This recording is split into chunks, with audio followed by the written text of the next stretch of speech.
One of the approaches into town are people were transitioning mainly off of interstate driving and going from a high-speed environment down into a 30-mile-an-hour more congested area.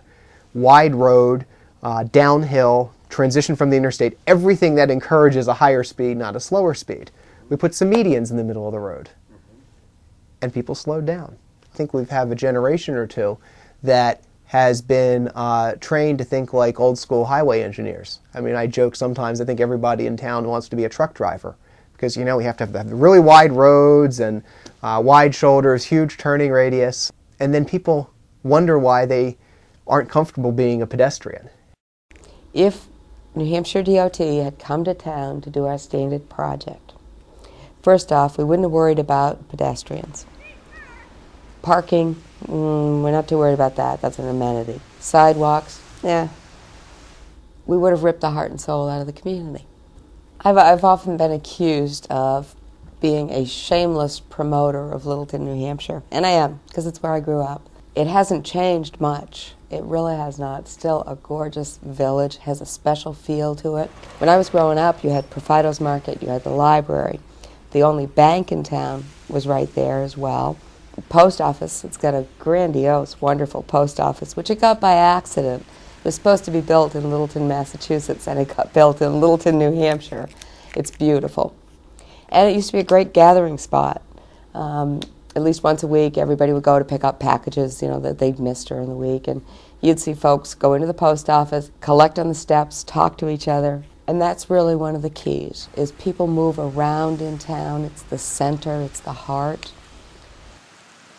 Several years ago, we decided that we were going to rebuild Main Street, and we knew that we didn't want to just put down more pavement in the same old way. Our Main Street is a very busy Main Street, main east-west thoroughfare in this part of northern New Hampshire. We're a small town, we're on a river, we're on a hillside, so the topography doesn't allow a lot of parallel streets and pass-through, so a lot of traffic is channeled on Main Street.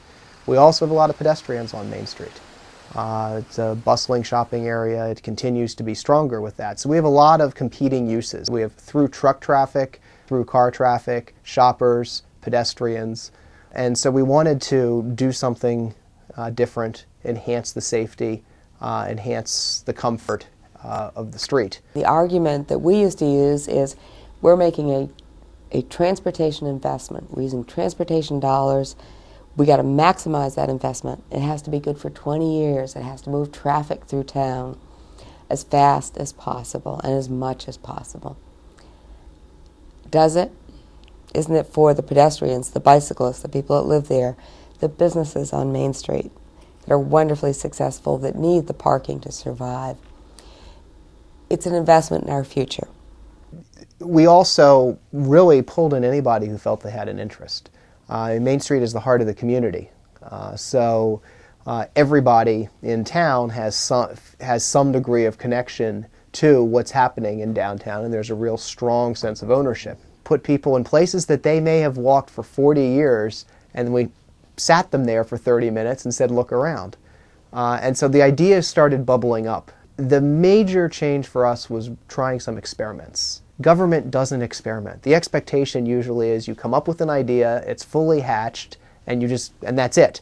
We took one of our large intersections that had a very wide mouth, and we had identified that it was uncomfortable being a pedestrian there. We wanted to see if we could narrow that.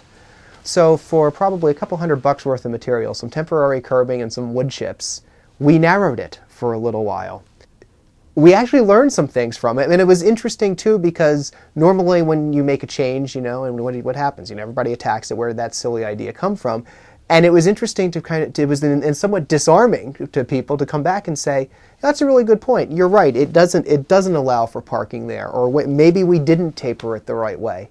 Aren't you glad we didn't do it the old way, where we designed the plan, hung it up on the wall, held a hearing, decided we really didn't want to hear anything because it was the last possible day before we had to file the paperwork, build it, and then regret it for 30 years.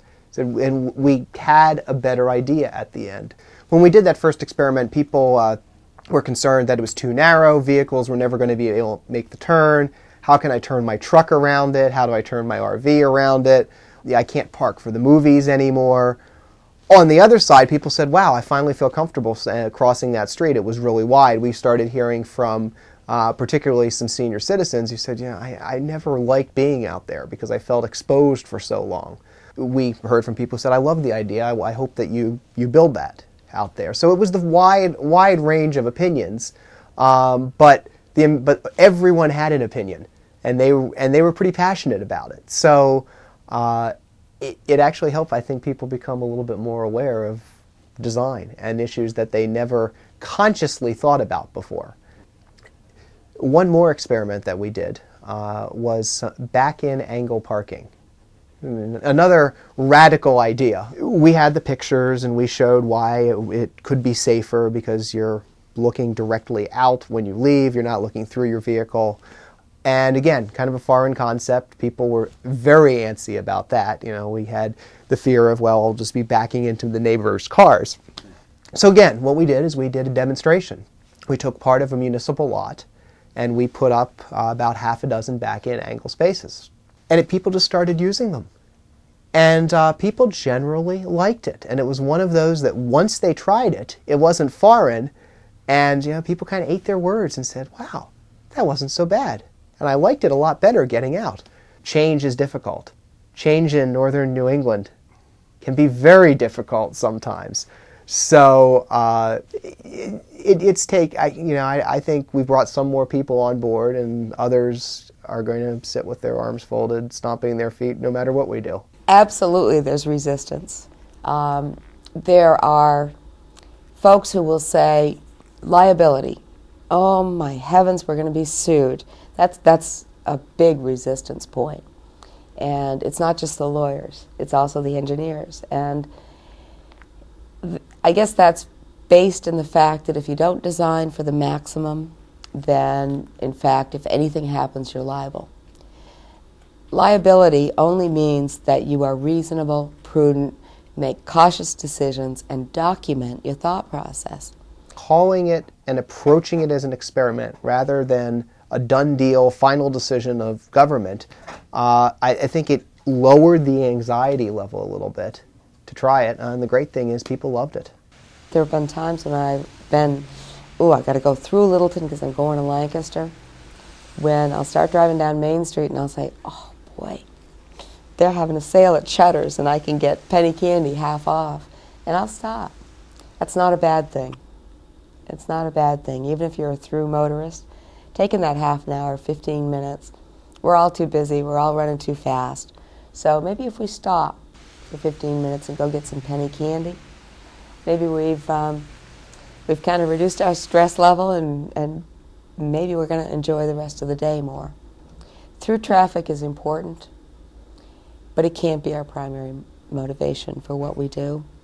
And as a motorist, is our primary motivation to get to every place that's our end destination just as fast and straight as we can. If it is, then to some degree, I guess shame on us because we're not really enjoying what we're doing and the days and the hours we've been given.